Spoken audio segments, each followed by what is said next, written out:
On behalf of the School of Engineering and the Weiss School of Natural Sciences, I'd like to welcome you to this exciting panel on the future of scientific research.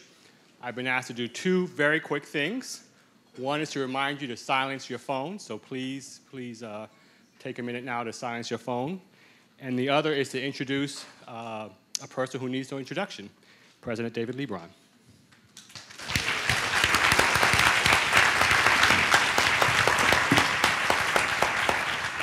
Thank you, and I want to thank Reggie and Peter for working together to put this on and leading Rice really into the future as regards science and engineering. So my initial task here is to introduce part of this panel, which I'll do, and I'll explain the part in a second. First, over on our right, our colleague Neal Lane is the Senior Fellow in Science and Technology Policy at the Baker Institute, and also the Professor of Physics and Astronomy Emeritus at Rice. Previously, he served in the federal government as Assistant to the President for Science and Technology and Director of the White House Office of Science and Technology Policy. And he served as the Director of the National Science Foundation and member of the National Science Board from October 1993 to August 1998. And before his post with the NSF, he was Provost and Professor of Physics at Rice, a position he held since 1986. He's now sort of all-round advisor to multiple presidents of the university, where his task is to prevent them from making serious mistakes. He has received medals that would fill a speech, including the National Academy of Sciences Public Welfare Medal, the American Institute of Physics K.T. Compton Medal, the Association of Rice Alumni Gold Medal, and the Distinguished Friend of Science Award from the Southeastern Universities Research Association. In 2013, the National Science Board presented him with the Vannevar Bush Award, which recognizes exceptional lifelong leaders who have made substantial contributions to the nation through public service activities in science, technology, and policy. He's a fellow of the American Academy of Arts and Sciences and other honorary and professional associations. He is a Sooner through and through, and he received his doctorate, master's, and bachelor in science and physics from all of them from the University of Oklahoma. Yael Hochberg, that's Yael for 2 syllables, just for clarity. Professor Hochberg serves as the head of the Entrepreneurship Initiative at Rice University and is academic director of the Rice Alliance for Technology and Entrepreneurship. Her research and teaching interests are focused on entrepreneurship, innovation, and the financing of entrepreneurial activity. In addition to her doctorate in finance from Stanford, she holds a Bachelor of Science in Industrial Engineering Management from the Technion Israel Institute of Technology and an AM in Economics from Stanford University. Her research has been published in multiple top-tier journals. Prior to her appointment at Rice, she was previously on the faculty at the Kellogg School of Management at Northwestern University and the Johnson School of Management at Cornell University, and most recently was a visiting faculty member at the MIT Sloan School of Management. Previously, she had been employed in technology and larger and startup companies. In 2016, she was awarded the Ewing Marion Kaufman Prize Medal for Distinguished Research in Entrepreneurship. Now, I don't get to introduce NSF Director Cordova, although we've been friends for a long time, since she was president of Purdue University. Rather, that honor goes to our Congressman, John Culberson. Representative Culberson was first elected to represent the 7th Congressional District of Texas in 2000. He's a member of the House Appropriations Committee, responsible for funding the federal government, and since November 2014, he has chaired the Commerce, Justice, and Science Subcommittee, which oversees funding for the Department of Commerce, the Department of Justice, National Aeronautics and Space Administration, the National Science Foundation, and other related agencies. I will say that basic scientific research has few, if any, better friends in Congress. Thank you very much, Representative Culberson. I'd also like to point out that his first job was selling Coke at Rice Stadium. I do want to clarify that it is the kind of Coke that comes in a can. He earned his Bachelor of Arts degree in history and is a huge fan of Thomas Jefferson. Earned it in history from Southern Methodist University in Dallas in 1981. Before he was elected to Congress, he was elected to the Texas House of Representatives while he was still a law student. That's way more than I got done as a law student. Spent 14 years in the Texas House. In his last term, he was selected by his peers to serve as Minority Whip. Please join me in welcoming Representative John Culberson. Thank you. Thank you very much. Thank you. David, thank you. I think it's appropriate we're meeting today on the day the U.S. Constitution was ratified. This is Constitution Day, and our founders had the foresight to entrust the power of the purse to the people's elected representatives, Article 1. And I'd like to remind senators that the order of creation, of course, in Genesis is important, and the House was created in Article 1 before the Senate. And the reason they gave us short 2-year terms was to make sure that truly the power of the purse was in the hands of those who are closest to our constituents. And it's been my joy to represent and work on behalf of scientific research, the space program, in the Appropriations Committee. I did not seek. I did not actually look to go there. I was offered the seat, but I was going to the Energy and Commerce Committee. And when I was first offered to go to Appropriations, it was not on my radar because I didn't fully understand at that time as a brand new member of Congress how important it was. And I said my starting answer is no, I don't like debt, I don't like spending money. I'm a fiscal conservative. Unless it's NASA or the sciences, the starting answer is always no. And I was told, you're perfect, you're hired. And although I couldn't be an astronaut, I always wanted to be an astronaut. I was born and raised here in West University and used to launch model rockets from G&G Model Shop in the Rice parking lot before it was full of cars. And did indeed have my very first job here selling Coca-Cola in the Rice Stadium during the football games. So you are near and dear to my heart. And you have also inspired me. Rice University has inspired me throughout my life to be an amateur scientist, to focus on science and on the space program. And I always promised myself as a kid, if I was ever in a position to really help the sciences and NASA, that I would do so. So that's why I took this assignment, and I agreed to serve in the Appropriations Committee, but only if I could serve in the committee that funds NASA and the National Science Foundation.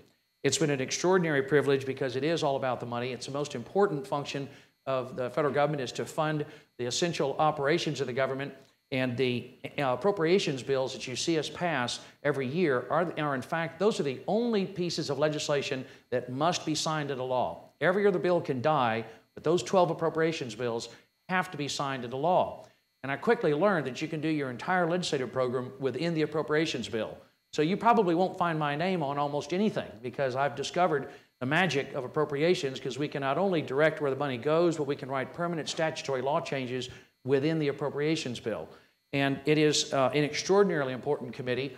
And I also quickly learned how damaging the annual budget cycle can be to the National Science Foundation and to NASA and to the work that you do. Many of you here, I'm confident, are graduate students. There's professors and scientists in this room and engineers who have applied for grants, who have rely on multi-year funding. And when the president's budget comes out, it's terribly disruptive and causes a lot of turmoil and unnecessary angst among the scientific community and at the nation's space program.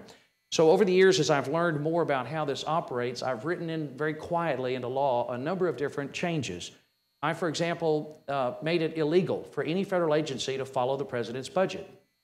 They have to follow the annual appropriations bill because that's what matters. The appropriations bill put together by the people's elected representatives here on Constitution Day, that's what the founders intended, and that annual appropriations bill is what should be followed by the agencies, not this budget that comes out in February, which is essentially a recommendation the president proposes, the Congress disposes. So I protected Dr. Cordova and the National Science Foundation and NASA from being jerked around from pillar to post whenever the president's budget comes out. It's actually illegal for the executive branch, Dr. Cordova, to tell you to follow the budget. You have to follow the appropriations bill. And I worked very closely with this great good lady in helping design the annual budget for the National Science Foundation. I get a lot of pressure from both the left and the right politically to interfere with the decisions that she makes. And as long as I'm chairman of the Commerce Justice Science Committee, I have built a firewall, a shield wall around Dr. Cordova, and I will never let anyone, left or right, politicize the National Science Foundation's peer-reviewed grant program. It needs to be objective, free of politics, and free of outside interference.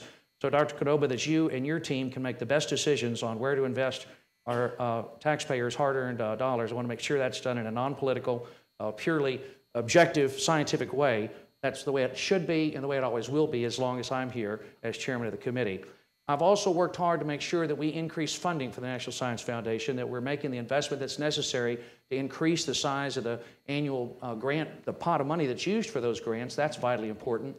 And then finally, and I want to close because I want to be sure to keep my remarks brief because I want to hear from everyone else, and also the questions are always the best part. In introducing Dr. Cordova, to illustrate, I think, how vital it is that the Congress, that you have people in Congress that are devoted to the long term. The private sector, I'm of course a big believer in the free enterprise system, and it's essential that we preserve and protect it, but only the federal government can make the kind of long-term, over-the-horizon investments that are necessary to make some of the greatest dreams come true. My favorite founding father, as Dr. Leebron said, is Thomas Jefferson, and Mr. Jefferson liked to say he liked the dreams of the future better than the memories of the past. And I feel the same way. It's why I love working on science, helping the National Science Foundation and NASA. In fact, my subcommittee staff will not let me even see NSF or NASA, the part of my bill, until I eat my meat and potatoes, I eat my vegetables. I have to do the Department of Justice first, Department of Commerce, NOAA, everything else, and then, only then, can I have my dessert and actually see the budget for the National Science Foundation and NASA, which, by the way, I write personally. That's a labor of love for me. I really have a great passion for the work that these wonderful scientists do and our astronauts.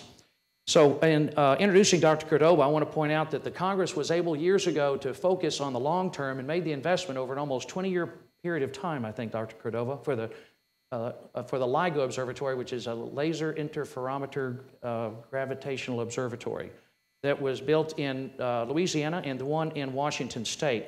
Took an investment of almost 20 years and over $1 billion, but it required long-term thinking. And this is vitally important, I think, for the future of science and for the space program. I've written into law, in fact, a 50-year plan for NASA. It's already done. But the Congress was able to invest that money in LIGO, and that resulted in a discovery here within the last 18 months, probably one of the most profound discoveries in the history of science, and that is the discovery of gravitational waves. Just as when Newton first observed and made the discovery that there was actually this electromagnetic spectrum, and he had the insight to put a thermometer off of the red end of the spectrum and determine that there was actually heat that was invisible. So we discovered there was this electromagnetic spectrum of light. So today we have discovered, because of the National Science Foundation's LIGO experiment and that long-term investment that only the federal government can make, that there is this whole new spectrum of gravitational waves. So we have now entered the era of gravitational wave astronomy because of the work done by the National Science Foundation and the long-term steady investment that we as taxpayers have been able to make in the work that the NSF does. And it's right up Dr. Cordova's alley, and something that she has made her specialty, in fact. She is an astrophysicist, as the 14th director of the National Science Foundation. She served as president emeritus of Purdue University, and her scientific contributions have been in the area of observational and experimental astrophysics, multispectral research on X-ray and gamma ray sources, and spaceborne instrumentation. She's published more than 150 scientific papers, been awarded several honorary doctorates, and is the recipient of NASA's highest honor, the Distinguished Service Medal, and was recognized as a Kirby Laureate. And there could be no one better today to lead the National Science Foundation as we enter the era of gravitational wave astronomy than Dr. Frances Cordova, who I'm very proud to introduce to you now. Thank you. Thank you.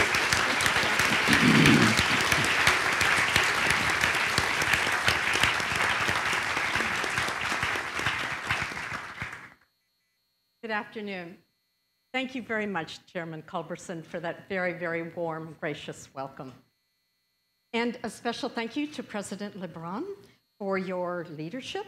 Thank you and thank you, Rice University, for inviting me to be a part of this important event. And thank you, Neal. Just always such a privilege to be here. I've been coming to Rice University for many decades. I think my first visit was in 1996, and I've been coming here ever since. Even lost a famous football game to Rice University from Purdue University. And it's just always great to be on campus. And so a warm welcome to all of you students. It's just always thrilling to be back as a director of a federal agency. It's great to be back on a university campus, especially when like this, Rice, with so many active minds always asking the really important questions. So let's see if how we do today. I'm going to make some remarks, I know, and others will, and I know we're going to have a discussion. Maybe we can hear some of your questions, try to answer them. Well, it's hurricane season, of course, and we at the National Science Foundation believe that more basic research will help the agencies responsible for weather forecasting provide their vital predictions when weather-related dangers develop. The unpredictable side of nature reminds us that scientific research saves lives by providing the means by which we can better predict weather and improve warnings to help people plan for destructive natural events. It's been my great experience to get to know and work with Chairman Culberson in my role as director of the National Science Foundation.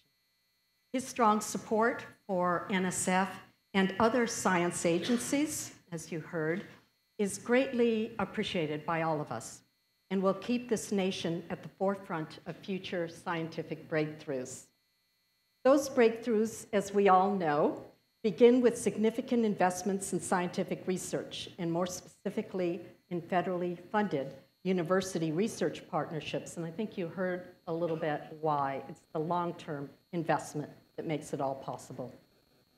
How do we know which of 50,000 proposals that we receive every year will lead to that breakthrough that transforms the world? How did we know back 40 years ago that looking to substantiate Einstein's prediction that there were gravitational waves that would be emitted by very violent happenings out there in the cosmos would be detected? Well, it's not always easy, I'll say, that we don't always know when we read through in our Distinguished Merit Review process, those 50,000 proposals, which of those is really going to make the breakthrough. But we trust in that process, which has been refined for decades now, to help us identify the best science from the research community with the greatest potential. And I think you can see from the discoveries that have been made and the some 231 Nobel Prizes that we funded that have been awarded and many, many other prizes that the merit review process pretty much gets it right, picks out the very best of those proposals. When we look back at the innovations and new industries and technologies and advancements in knowledge derived from NSF's investments in basic research, we see our impact on both society and sciences. So Google, the internet, and I understand that Vince Cerf, who's a member of our National Science Board, which is the policy arm of the National Science Foundation, was just here last week talking about NSF's role in helping to make the internet happen. 3D printing, gene editing, multi-billion-dollar companies like Qualcomm and Symantec, the MRIs that are in your hospitals, the technologies assembled in your smartphone, the detection of gravitational waves, and the unraveling the long-standing mystery of the production of the heavy elements like platinum and gold. All of these kinds of discoveries, and they've been coming for decades. In supporting the constant churn of great ideas and curiosities from the academic research community, we have fueled the US economy.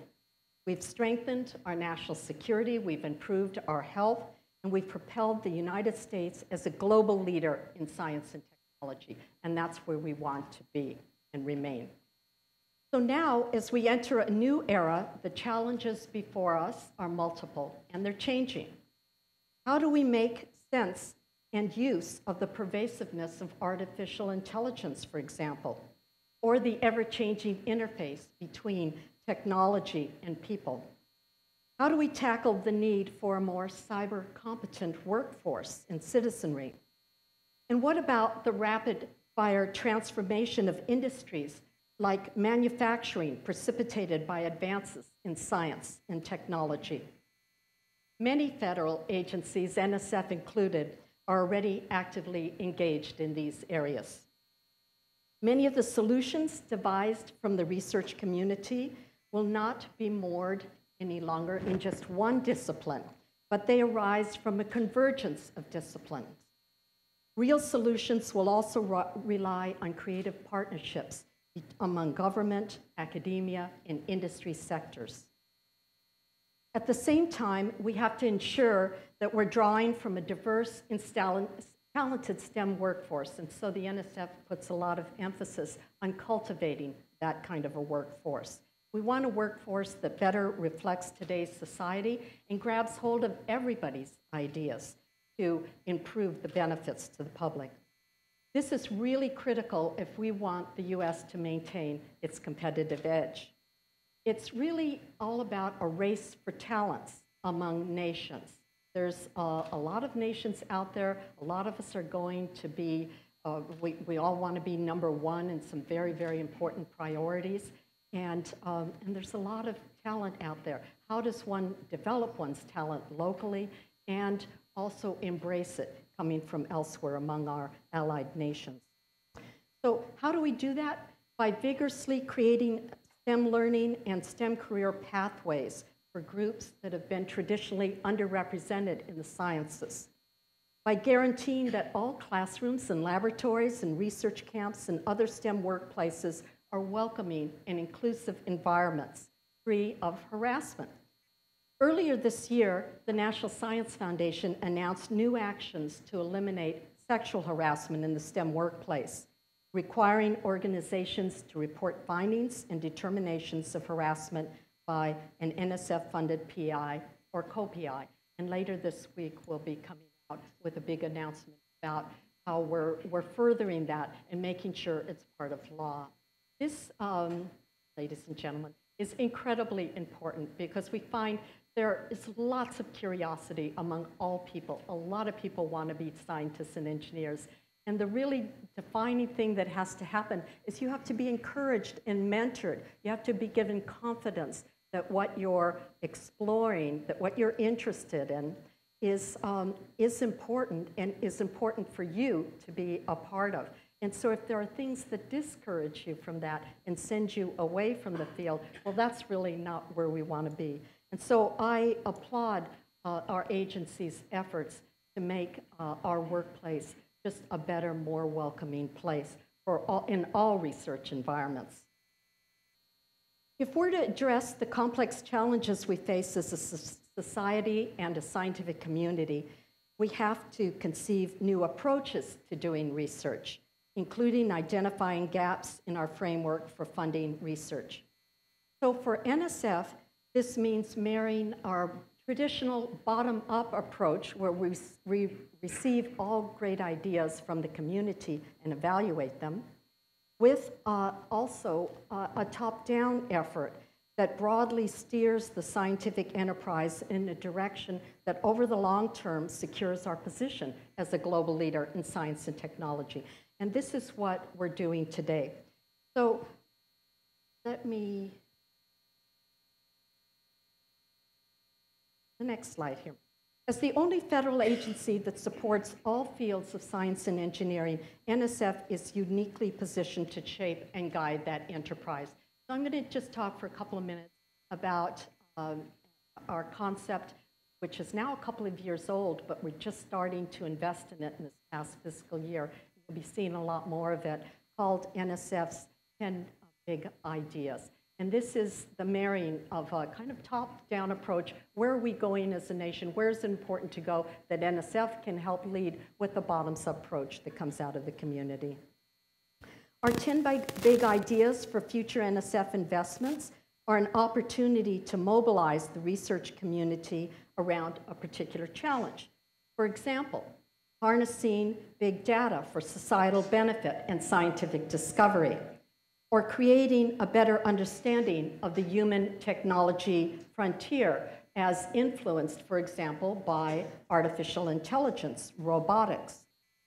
As a set of cutting-edge research agendas aimed at catalyzing breakthroughs, the big ideas will also advance the frontiers of new fields like multi-messenger astronomy.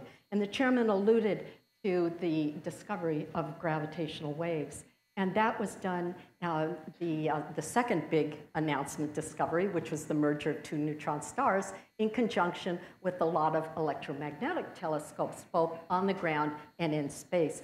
So we're bringing together the ability to observe the electromagnetic spectrum, particles like neutrinos and other high-energy particles, and gravitational waves. We have, for the first time in our history, the opportunity to observe and detect all those things at the same time, and they are definitely revealing new information about the cosmos. And Chairman Culberson, thank you again for your support with some of our more recent discoveries, not only the two colliding neutron stars and the production of gravitational waves, but also our experiment that we recently announced, the solving another long-standing mystery, which was what is the origin of high-energy cosmic rays, by using our ice cube neutrino, actually depicted here in the middle slide on the right, at the South Pole. We detected neutrinos and simultaneously high-energy gamma rays from a space satellite, NASA satellites called Fermi, and ground-based telescopes that we and other nations support. And we're able to discern, because of that result, able to solve a mystery that had been going on for 106 years, which is what is the origin of high-energy cosmic rays. And the origin is in active galactic nuclei that have big jets where they produce these high-energy particles.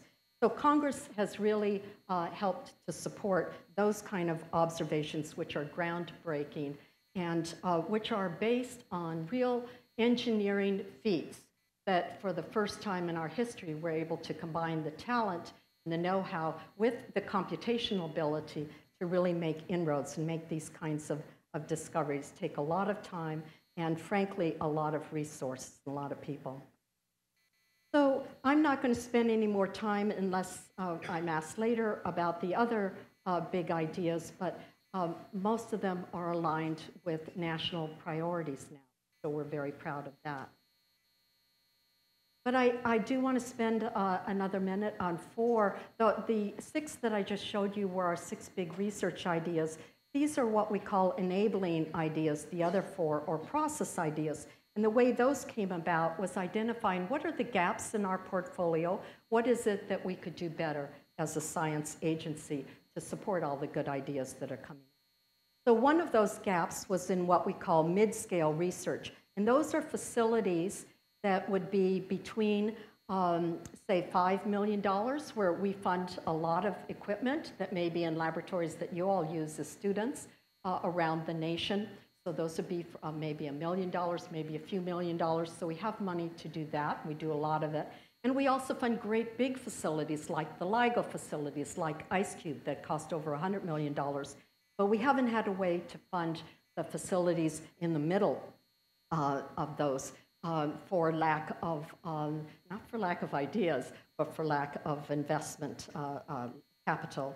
And so we have devised a plan to address that. And that's going to be a part of our next budget rollout. And that's going to enable new research ideas to be funded, like equipment and instrumentation and computational hardware and software. We had a request for information from the community last year about what kind of ideas would they propose if we did make an opportunity, and we got $10 billion worth of great ideas. So the imagination, the ideas are out there.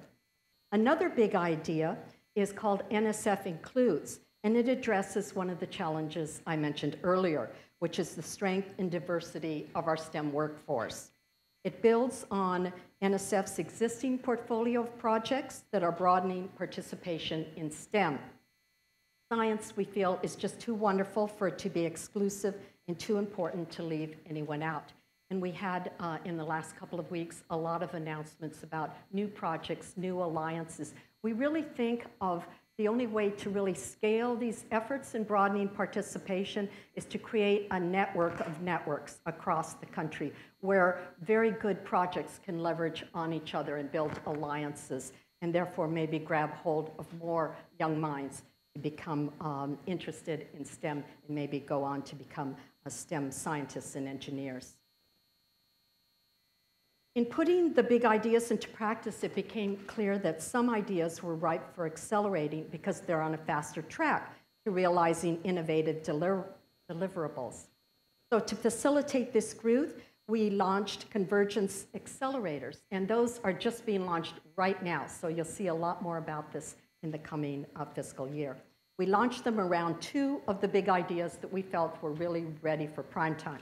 One is harnessing the data revolution, so that's all about data science and computation, and the future of work at the human technology frontier, where, as I mentioned, that is a big emphasis on artificial intelligence.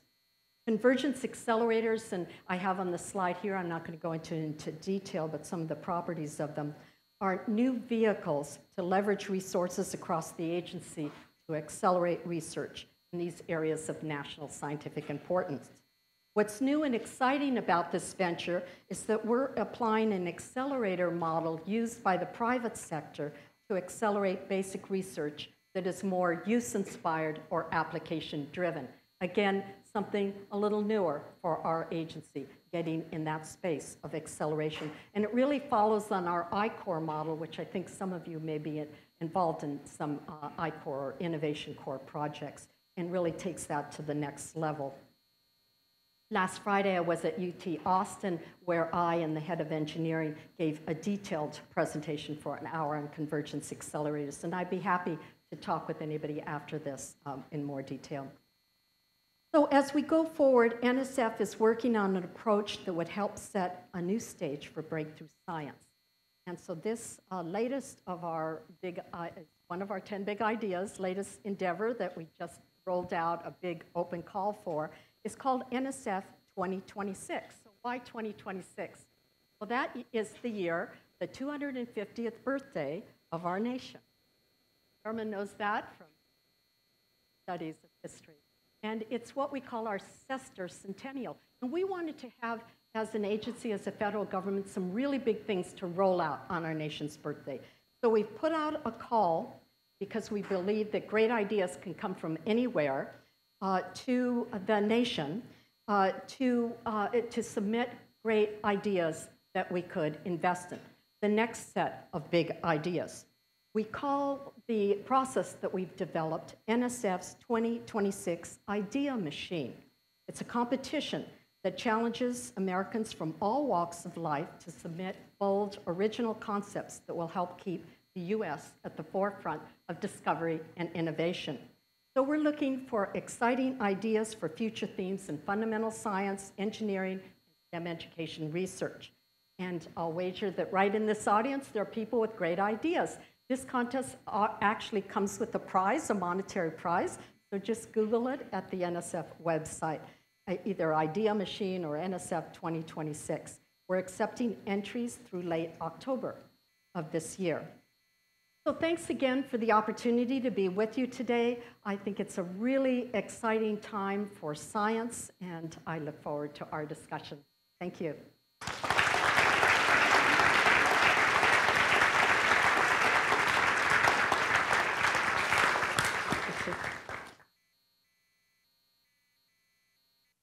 So we have an extraordinary group here out in the audience, so I want to make sure we get to their questions. What we'll start by doing is I'll ask maybe one question of each panelist and ask for a fairly brief answer, and we'll turn it over to audience questions. So Director Cordova, I'm going to pick on you to start with. It doesn't quite move the way I'd like it to. But you used to have a job like mine. And yes. As we discussed the other day, these jobs have gotten more complex rather than less complex. Our institutions serve a lot of different constituencies. Clearly, we play a vital role in the science ecosystem. So looking at your 10 wonderful priorities, I'd love to go back to my office and allocate some enormous amount of money to each and every one of those. And I guarantee you still the complaints would start coming in about what I hadn't funded by doing that.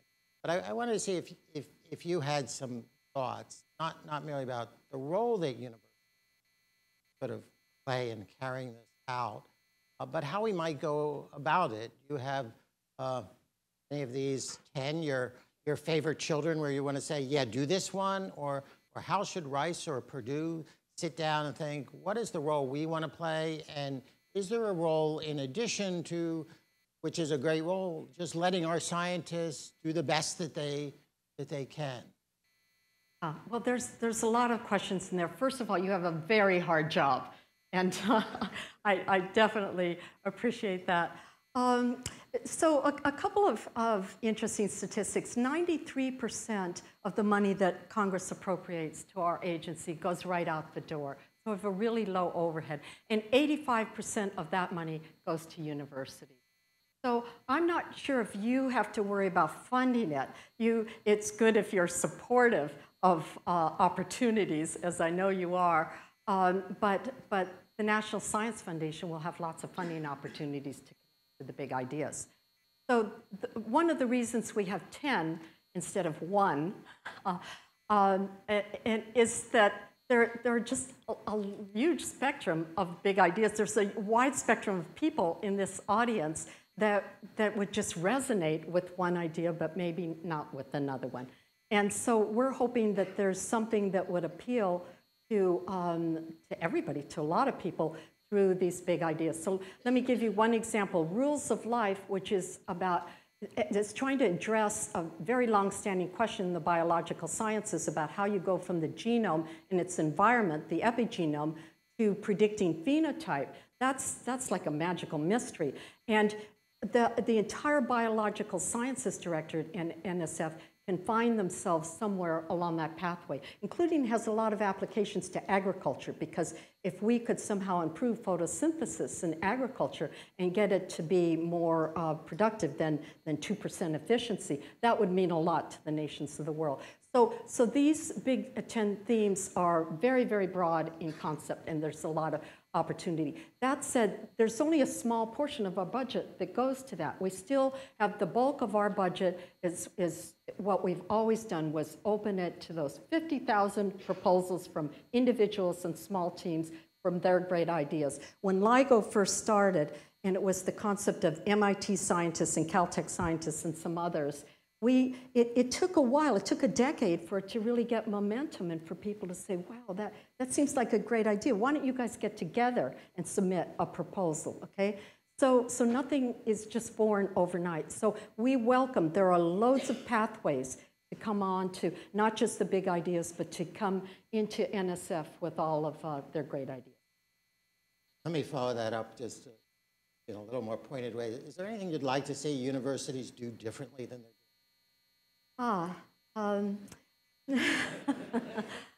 Seems like you need the rest of the time to... Well, just I'll say one word. A big word on the slide of 4 there, the 4 process ideas is convergence, okay? And that, I know Rice already has a lot of institutes and other good research universities do as well.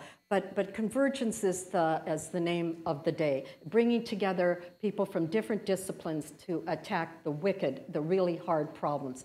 And so I think just ensuring that your university has those places, whether they're centers or institutes, or just, a lot of times faculty members will just gather students together on a Saturday morning around data science themes or whatever, is just really good way to get students from different disciplines to learn each other's language, how to talk with each other, to think about what big problem do I really want to address, and then what kind of plan, proposal could I get around that idea. But we have a lot of solicitations that have already come out that you will certainly see a lot more in FY19 around convergence themes, and all of the big ideas really take the imagination of people from many different disciplines. Thank you. So Chairman Culberson changed gears a little bit. And neither of us were science educated, but actually I do like to remind my colleagues periodically that I was a chemistry and biochemistry major graduate. But you talked briefly about protecting NSF, political influences from any quarter. That reflects, I assume, is perhaps some misunderstanding among your colleagues what science is and how it needs to be fostered and encouraged. And if that's the case, that's only a small representation of what many people think is occurring across the United States. Not only a misunderstanding of science, but perhaps a lack of appreciation of the importance of science, particularly basic research in science, what the methodology is. One, you agree that that perception among the larger public is a problem? If you do, what do you think we collectively should be doing to address that? Well, fortunately, the political pressure that I've received to try to politicize the NSF comes from a small group of people in Congress that don't represent the vast majority. The vast majority of the members of Congress, we all work together in a bipartisan way in support of NASA and NSF. And in fact, the Appropriations Committee is probably the most bipartisan committee in Congress. We have very strong personal working relationships.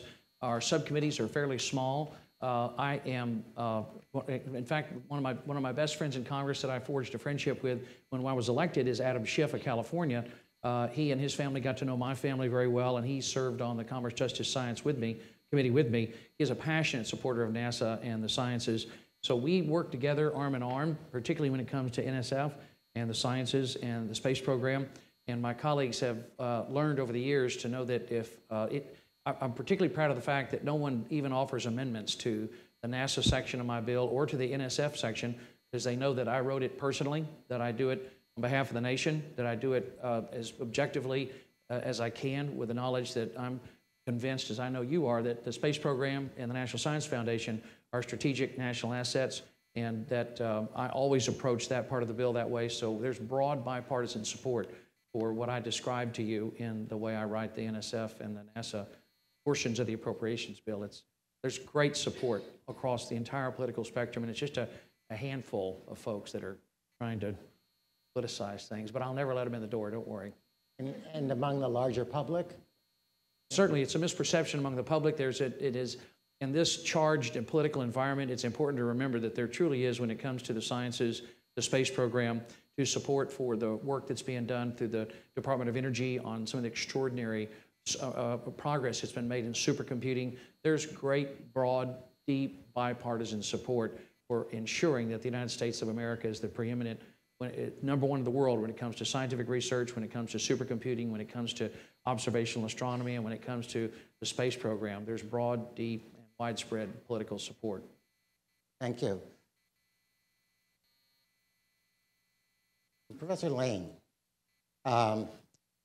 you don't have to worry about, I assume, being elected to something or under political pressure. So I wanted to ask you a little bit about really what you see as your concerns on the landscape about the future of science. You authored a major report. I understand you're writing a new report or an update, and if that you'd like to briefly share with us, we'd be welcome for. But what are the obstacles you see to the U.S. maintaining really what's been historically its robust leadership of scientific research in the world?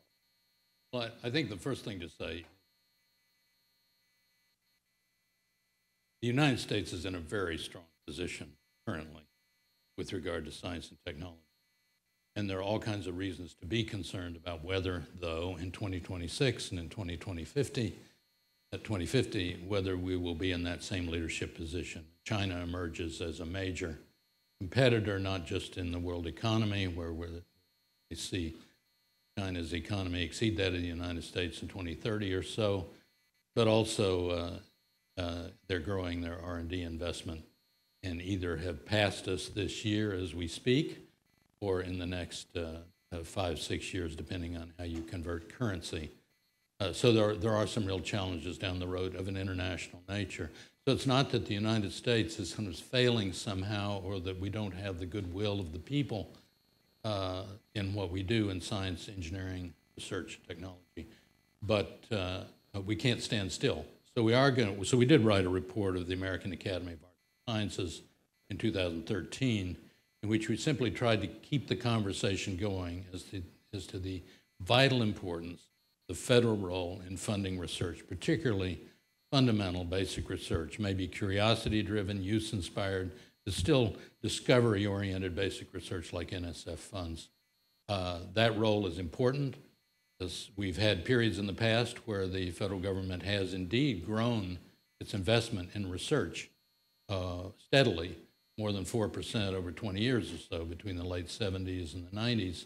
And then things kind of fell apart for all kinds of complicated reasons in terms of concerns about deficit spending, all kinds of issues that people worried about. It was not anti-science, but the circumstances still are the same, that we've kind of been flat funding, or worse in some cases, for 20 years, basic scientific research.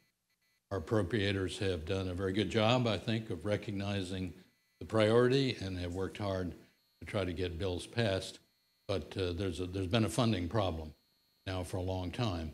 And our worry is that with the projections, economic projections, that the Congressional Budget Office have put out every year, that they're going to be strong downward pressure on discretionary spending, and that could well mean strong downward pressure on the agency's funding of research. So our report focused not just on money, but it did focus on money for the reasons Chairman Culberson said. If you don't have the money, you really can't do the research. We also talked about some of the policy barriers, regulations that we don't really need, other kinds of bureaucratic barriers in the way of researchers that are hurting productivity and taking a lot of our colleagues' time and need to be dealt with. And then finally, we addressed the issue of, I would say, gaps in getting the discoveries connected with the market where they really pay off for the American people. Lots of good news there, lots of good examples. The Rice Plan for Innovation sector and Innovation Hub is certainly something Rice is doing. But on the whole, there is no national university government industry partnership. Some nations really do have that, and we believe we should move in that direction. The update we plan is to just probably release after the first of the year, after the new Congress is in session, and it will update the data. It will try to highlight the things we think are most important, and it certainly will report where progress has been made. So that's our plan. Fundamentally, we simply argue what everybody knows. Scientific, engineering, technological discovery is the front end of the whole innovation process that delivers goods and materials and jobs and wages and so forth to the American people, but also helps the nation protect citizens and do all the things the federal government needs to do. That's what our report's about. Some of our recommendations have been made by others before and will be made by others again, but we want to keep the conversation going. Thank you. That's almost a perfect segue to Dr. Hochberg. And you know, science looks a lot different in some ways than it did a quarter century ago. Discoveries are making their way much faster into business ideas and businesses. Largest businesses really are built upon discoveries coming out of universities. Are we thinking about it differently enough than we did 25 years ago? How should we be thinking, given the importance we attach to basic research, for example, how should we be thinking about the connection between that research and innovation and entrepreneurship? Sure. So, I mean, when you think about it, the piece that we see when we talk about the big companies taking technology from universities, right, that's the upstream part of the process that you're referring to. There's a downstream piece of this process as well.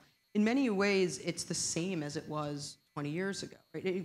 Let's think about Google, which is one of those big companies that we think about as going really, really fast. The Digital Library Initiative grant back in, I think it was 1994, then there was a paper in 1998 and a patent shortly thereafter. And it's easy to think about that, you know, and then there's an IPO a few years after that, and here we are with a big, massive company that we've built in a decade or two. But if you actually go back into that and trace back the origins of that, you look at the original patent that Google had, that patent cites a paper from 1986 that was based off of work that someone did as a graduate student off of an NSF grant that was made to a sociologist who was looking at interlocking corporate boards. And this student took that and actually built up a measure of prominence in social networks that then became part of what was incorporated in Google. The process that we get to the big companies that we see today, it starts 20 or 30 years before. And while we may think that the process is accelerating, it's still the case that even with technologies like CRISPR, which is a relatively recent one, that story starts 20 years ago with someone who was interested in exploring microbes in a Spanish salt marsh, right, and interested in improving yogurt production in industrial applications. The way innovation comes together to produce these large, whether it's products or technologies that we have today, it comes from these interesting combinations of findings that you wouldn't necessarily even have expected, that have origins in things that people were looking at basic science in universities many years before. I think the danger we face today is thinking that the process is so quick and that therefore we can focus only on the application piece without recognizing that we have to start with basic research much, much earlier in the process, and that things that look like waste to us often are not waste. I would call them Schumpeterian waste. They're things that are actually part of the process of creative destruction, and it takes a lot of work at the early stages to turn that into something where we can see what the application is going to be. So in many ways, I don't know that we actually need to adjust anything. We have national security interests, national interests that we have to invest in, and that's why we have the big themes. But we also have all these serendipitous discoveries that we just don't know how they're going to turn out. I doubt someone in 1974 in the social sciences program knew that his $50,000 grant to a sociologist was going to turn into a way to index the World Wide Web that didn't exist. But those sorts of discoveries are just as important. And there's going to be things that are created that don't necessarily turn into commercial applications. But we have to create that. We have to create that across multiple fields and bring that all together in order to create the innovations that we see today. I'm going to throw it open now. We have mics. One there. I see an empty loop over there. Meantime, I'll take one question here while people line up.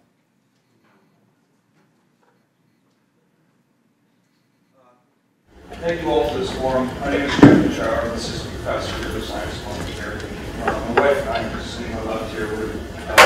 We live in the 7th District, and we're very appreciative of all your efforts to fund our science and NSF. Thank you.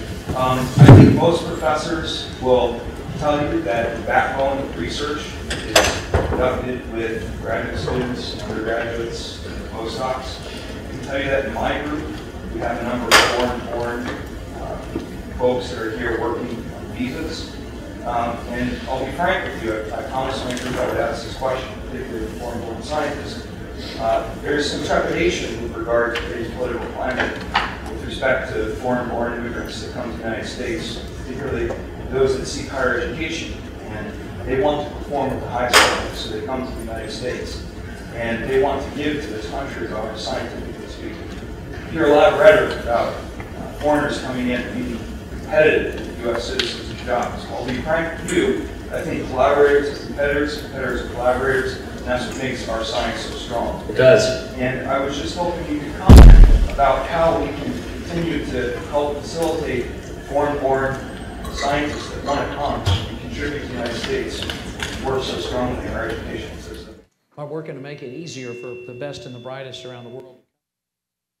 In making it easier for them for the visa system to work so they can come freely and know that they're welcome here, and we should. That's certainly something you'll always hear from me, in ensuring that literally that all those best and brightest students from around the world know they can come here and work. Now, one of the challenges is, of course, to balance that against there's been a growing problem, particularly, unfortunately, with the Chinese government stealing intellectual property. We have to all be cognizant of that. But there is the greatest discoveries are those serendipitous ones that are often the result of just sparking off each other. And you have to have open and free collaboration, sharing of ideas in order to generate some of the greatest and best ideas. So you can always count on me to do everything I can to make sure that we are always welcoming the best and brightest around the world, that the visa system is improved, to make it easier to come here, and that we will welcome and nourish the free exchange of ideas in a completely objective and open environment, free of political interference in any way. So we will continue to innovate and generate the best ideas here in America. And I'll make sure there's plenty of money. Dr. Cordova gets increases every year Neal, by the way, every year that I've been chairman, I've increased Dr. Cordova's research budget by at least 5%. Dr. Vardy. Hey, I'd like to commend you for filling up this room. The last time it was so full was about 15 years ago when we discussed a policy for dismissing faculty members. That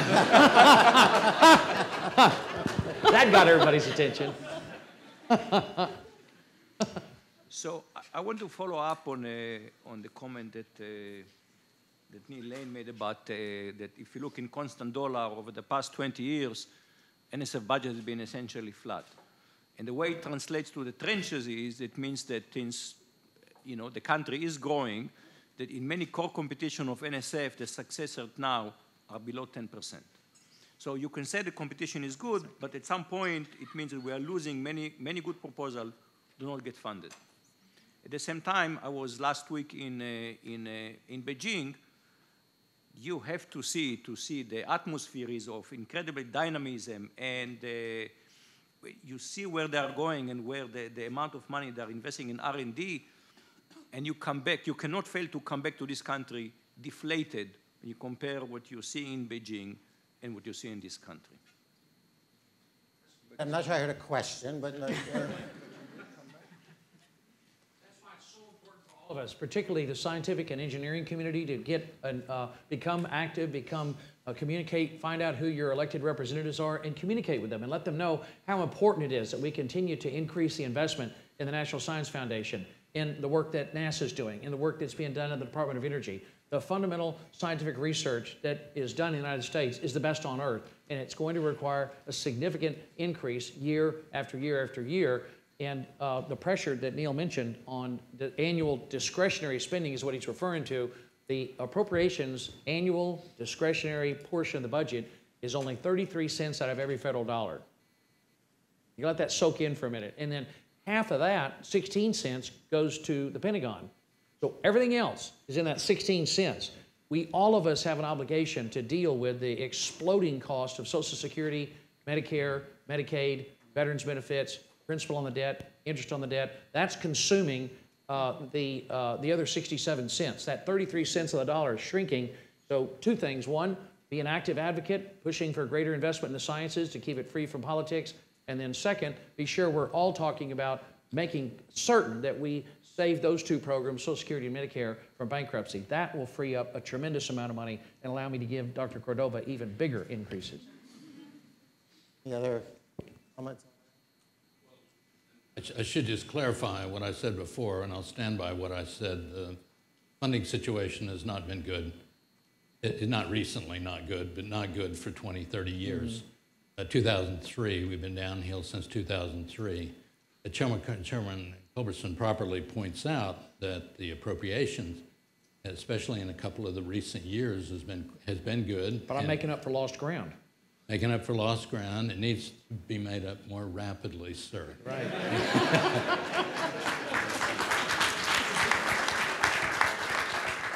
I'm going to alternate between sides here. Yeah.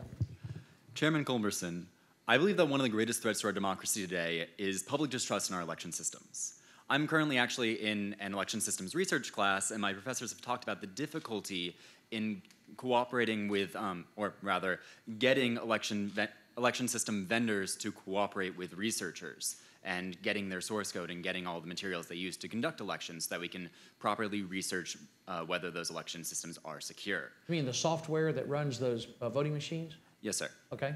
Do you support funding greater research into election systems and mandating that any congressional election must be run with election systems that have been opened up to security research? Absolutely. You want to make sure those machines, I've always made me nervous to go in and vote electronically and not have any kind of a printed receipt that you, but I know that because I've gone and objectively verified it with the county clerk that they have a very secure system here in Harris County. But absolutely, I think openness and transparency is essential, particularly in the election process. You want to be sure the machines are accurate, that they're verifiably accurate, and that there's been no tampering or interference in any way with the software. That's a real concern, and absolutely, and I'd be welcome a chance to talk to you about it in greater detail, find out what you're doing, the problems you're having, and I'd be happy to work with you to help open up. Thank you very much, Chairman. You bet. Tapia. Yes, sir. So I was also been Search Talk, okay? And so I hear a lot about promoting foreign talent, okay? And there were too many people there, so I get to talk here. But this is for you, Dr. Cordova. So I'm promoting the things I have been doing all my life, and that's promoting domestic talent that comes from underrepresented groups, okay? So I'm talking about domestic Hispanics, and I'm talking about domestic African Americans. Now, I think we're going backwards. Right now, I just collected some data, and if I take Rice math, if I take UCLA, Berkeley, and Stanford, and I say underrepresented minority, tenure track faculty, that means domestic, okay? Zeros, okay? Except one at UCLA, Joey Tehran. So you say, okay, give us a chance. So I look at graduate student representation in those 4 schools, 0. UCLA, where I got my PhD, 0 underrepresented minorities, graduate students in the math department. Berkeley the same, Stanford the same, and Rice the same. So we're moving backwards. So I'll ask you a specific question. You ask us to evaluate our work. You means NSF. So I'll ask you this, friends. With respect to criterion 2, okay, has NSF done any evaluation with respect to its impact, the good things it's done, the bad things that it's done, what it has to do? I mean, because when we came up with criterion 2, it was supposed to help this problem I'm describing. And I wonder if it is doing it. That's it. Yeah, again, this is something that, yeah, I'm on. Wish we had a lot more time to talk about, but we have a lot of, we're putting an awful lot of money into this and different approaches into this notion of broadening diversity and inclusion among all age levels. And I mentioned the Includes program, but altogether, and Jeff Mervis in Science online, you can see his article, just had a big article in the last day or two about the Includes program. And I think we're spending just under $1 billion a year on broadening participation in STEM. And we have, so when I came in, I was as frustrated as you sound to me, Dr. Tapia. I said that we needed to move the needle and have different approaches. So we started the Includes program to be different than the other kinds of investments we're doing in broadening participation. And we invited people from all over the country to submit their best ideas. As you know, probably we're funding, we funded 70 pilot programs for 2 years. And now we're funding, and we just made the announcement about alliances, which are networks of these pilot programs, and they've grabbed on to other partners because we're really trying to scale up broadening participation. And some of them actually, and I think Jeff has some examples in his article, Jeff Mervis in Science Magazine. Some of them are actually addressing the particular problem of faculty and graduate student representation, like the one that APLU, the Association of Public and Land-Grant Universities, they have a big award to really try to address this problem. Now, so there are new, in the last couple of years, there are new approaches. They need time to take root. I just couldn't agree with you more. It's a very frustrating problem. We're on it. We welcome all new ideas. On the evaluation part, we do have an Office of Evaluation and Assessment that is within our Office of Integrative Activities. And there they are doing a lot of evaluation assessment, not just of those programs, but all our programs. And their evaluations are either in progress or if they're finished, they're online. We've asked the National Academy. They just had a big report, as you know, on graduate students. And we're, you know, as an agency, we're really on this problem, and we welcome any great ideas you have about where we're not putting the investment in the right places and other ideas that you have for doing it. No, I know you believe, and I believe in you, okay?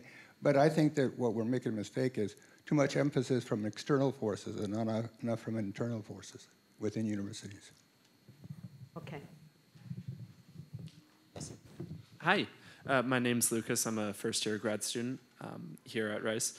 And I wanted to ask you guys about the perception of science by the public. So my field of interest specifically is genetic engineering and topics associated with that field, which is a pretty controversial, so to speak, topic, and the technologies that come out of it are pretty hotly debated.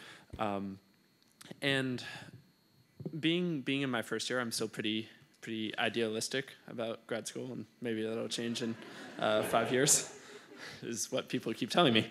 But I'd like to think that the work I do might someday maybe help something or someone.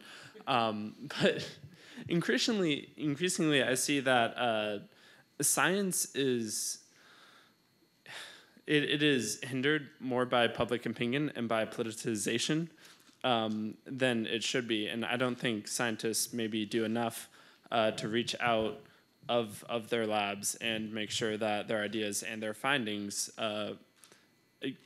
become informed to the public and to our elected officials. And this is for the whole panel. I'm wondering if you have ideas to improve this and maybe depoliticize science a little bit. And the congressman can certainly speak to this, but I'm curious about the other ideas that you guys have.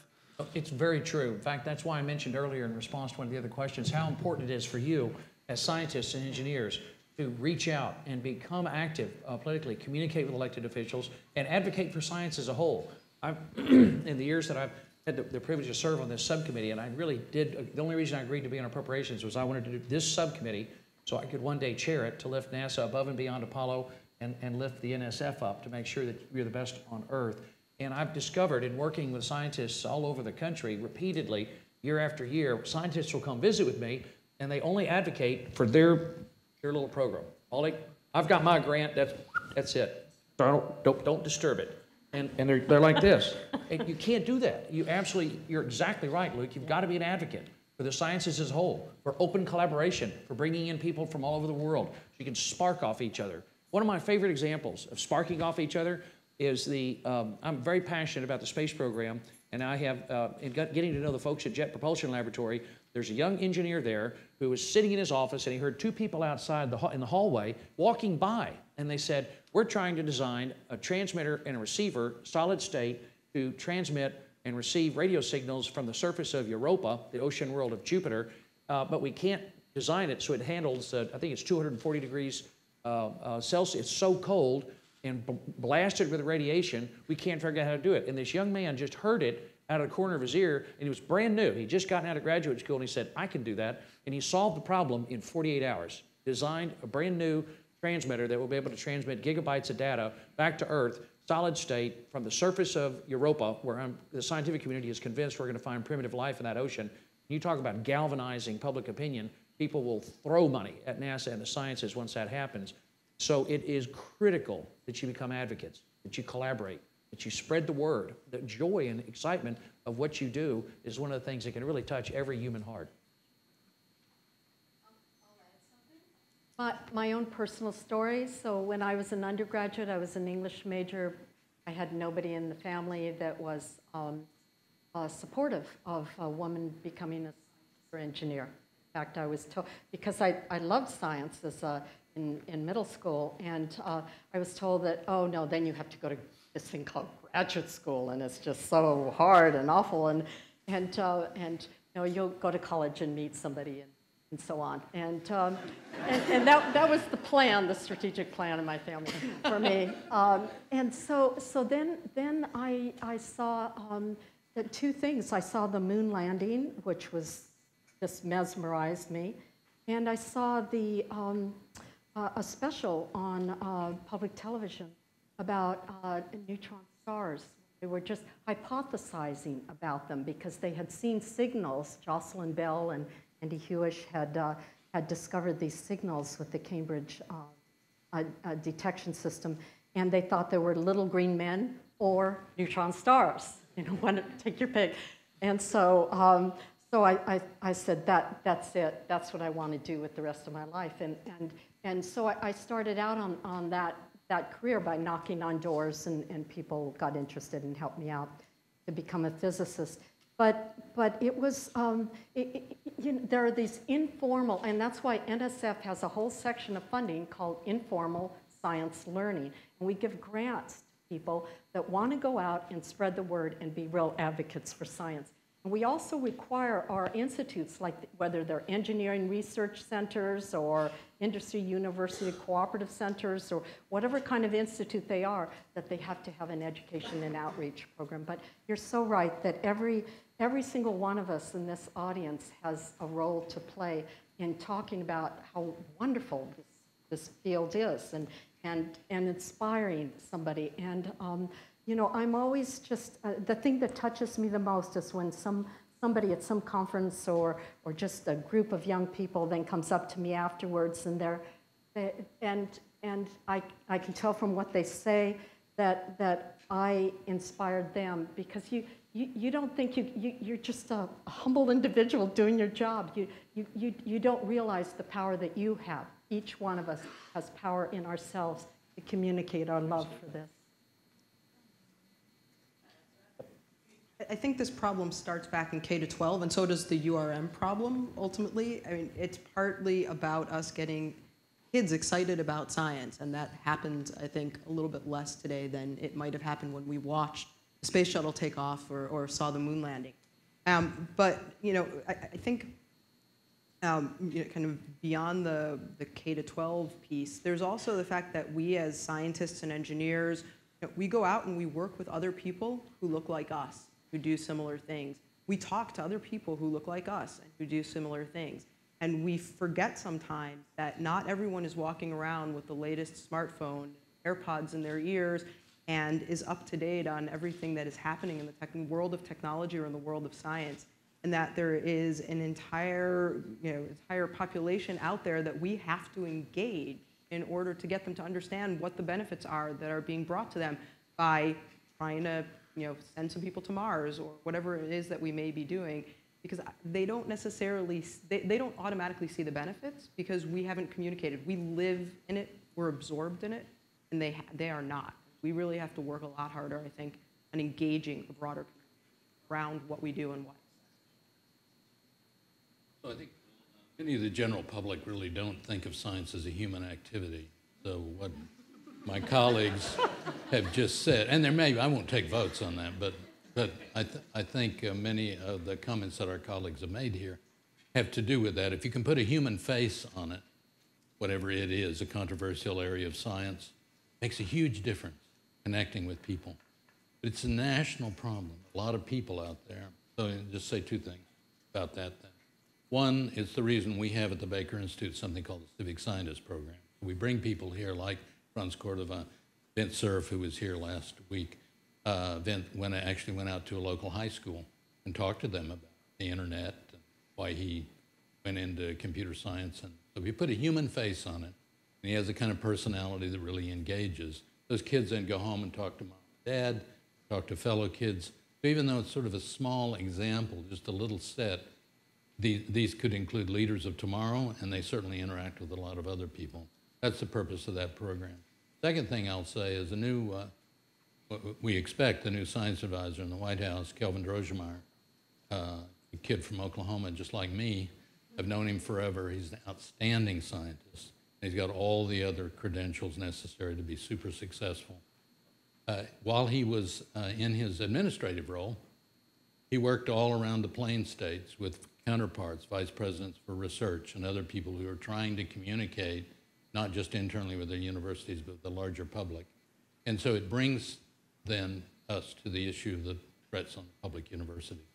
Because a lot of people live all up from here all the way up north and across the south. These people elect representatives from Congress and senators, and those folks vote on appropriation bills and on other bills that could get in the way of progress.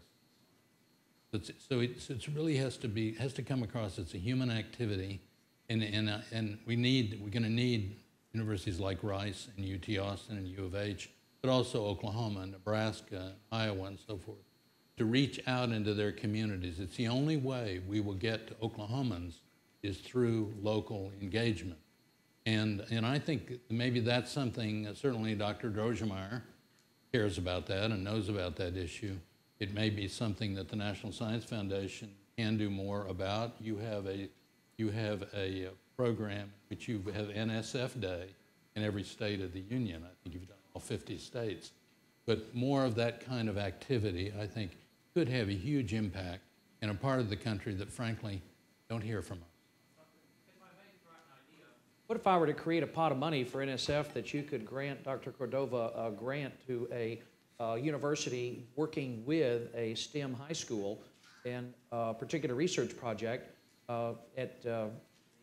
money would then flow both to the university and to help the high school. Would that help encourage? Well, I think that would probably stimulate a lot of young people. Is this new money, sir? Yes, sir, new money. New money. New money. No, I'll let Dr. Cordova work with you on that, but that's the spirit. So I do not want to encourage the Congress that's a very to do practical way to do it, because then there's actually grant dollars associated with it, and the high school working with the university is actually going to have some tangible dollars that they could then invest in that young person who is a high school senior or junior working with some of the top graduate students and researchers at Rice. That's certainly the issue I'm talking about, and we'd leave it to you to get together on just provide new money to do that. I think we have time for 2 more questions. Hi, my name's Khadija. I'm a postdoc here at Rice, so this question will probably not come as a surprise to you guys. I hear a lot about this push to cultivate STEM interest at the very basic early level. But what I wanted to ask is, what do you have in mind for then creating the infrastructure to receive the workforce that you then cultivate? And to that, I cite the imbalance in, say, the number of PhDs available versus the number of faculty positions, and the fact that you said over 80% of NSF funding then goes to universities.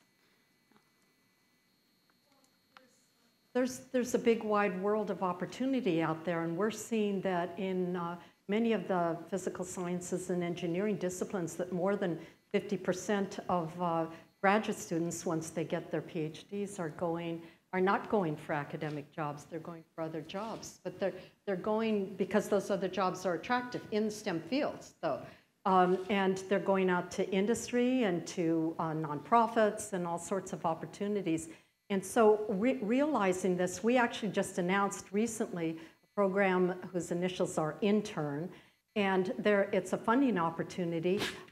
It started in engineering, but now it's spread to all the disciplines, to give graduate students the opportunity to explore other areas besides faculty positions, and it gives funding to both the place where they want to be a resident for 6 months, as well as to the student and for travel and so forth. But they're nice grants that they get on top of all the other monies that they have. But it's, and the new report of the National Academy of Sciences on the graduate students of today is all about the wide world of opportunities, and that agencies like NSF should be providing more ways for students, and so should the professors, more ways for students to become familiar with other things that they can do with their expertise. We're just seeing more and more of that, but we're actually funding it now. Do you think there are ways that universities need to think more broadly about their doctoral and postdoctoral? Well, I think so, absolutely. And one of the things that, besides having these opportunities, I mean, in some fields of engineering, for example, there have always been internships, but those are internships in very specific companies, so the student doesn't get the money unless they want to go to that company. So what we're trying to do is change that up and say, you can go anywhere and explore it for 6 months, okay? But I think universities can also, this idea that a graduate student has one mentor can lead to many problems. And some of them are the problems that I mentioned in the whole area of the conduct of research earlier in my remarks. And other ones can, some things can be done that completely discourage the student from staying in the field unless they are fortunate and have a wonderful mentorship relationship with their advisor. But I think most of us who have been faculty or are faculty now would admit that we had a dark night of the soul and we wondered if we were in the right place. And so we are advocating that universities have not just one mentor, but have a group of 3. I mean, you shouldn't see the 3 people on your thesis committee on the day, only the day that you're defending your thesis, right? You know, you should be seeing them from day 1 and then periodically, like at least every quarter, all the way through. And then if you have problems or, you know, just you're just doubting your strength as a scientist or whatever, you need more encouragement. You can see other people and they can all help mentor you along. So that is at least one. Dr. Draxler, you get the last question. Oh, wow, that's very nice of you. I'm David Leebron from Earth, Environmental and Planetary Science officer here. One, kind of idea, or at least the question I have is in terms of new money. All the science and technology consultants in the past 30, 40 years have created these huge fortunes. We think about the Gates Foundation, we think about all of these billions and billions of dollars that are now focused on these large companies. And I wonder how NSF, is approaching kind of these, kind of huge fortune and try to find a way to collaborate with them and try to develop kind of new projects and bring this money back, to the community. So this is my question: how, now we can tap without, kind of asking them, kind of to be within this federal money system, but how NSF can find a way to kind of convince us that how they can turn this money for basic science for future development. I think we're living in a very good age for that. I've seen an explosion of private monies coming both along 2 tracks. One is just separately for big science ideas. So new foundations are coming up all the time that are pumping money into science and engineering. Interestingly enough, more than 80% is for the biomedical fields, because people have a cancer in the family or something, they want to start a foundation. But we're trying to get a little more interest in physical sciences and the ocean sciences, geosciences, and so forth. But the other track that we are working very hard on is the public-private partnership with the National Science Foundation, and other agencies are doing something similar.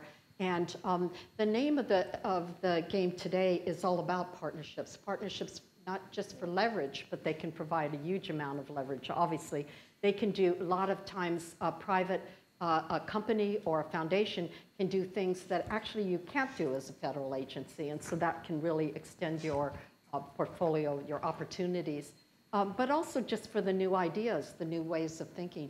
So we have a lot of partnerships, ones that we've already announced. I mean, I think of the Kavli Foundation and the brain research and astrophysics, nanotechnology that's going on, but we have a lot of software companies, including the Big 5, some of the Big 5 like Amazon and Google that we're doing partnerships with. We're going to announce a very special partnership with a very large company in the education domain that is contributing to this underrepresentation of science. You'll see a huge grant, and that's going to be announced on the 24th, so a week from tomorrow. And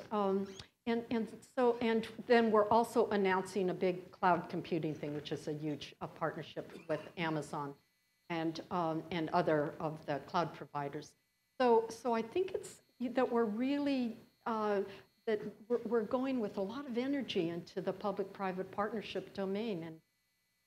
And Dr. Cordova, just let me know if there's anything I need to do in changing federal law, creating another pot of money to help match, encourage the private sector to match, say, 2-to-1 or 3-to-1 every federal dollar that's put in to some of these research projects. I'll be happy to help make that happen. So I want to thank our extraordinary special thanks to Director Cordova and Chairman Culberson for taking the time to travel here and be with us at Rice University. Thank you all very, very much. Thank you. Thank you.